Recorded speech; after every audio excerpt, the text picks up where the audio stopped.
মামা এদিক তাকাও, এটা কি তোমার রিস্কা?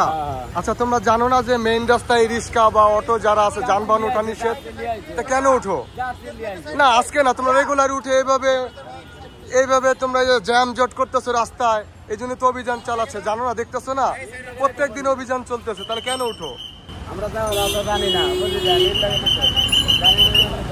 ওকে।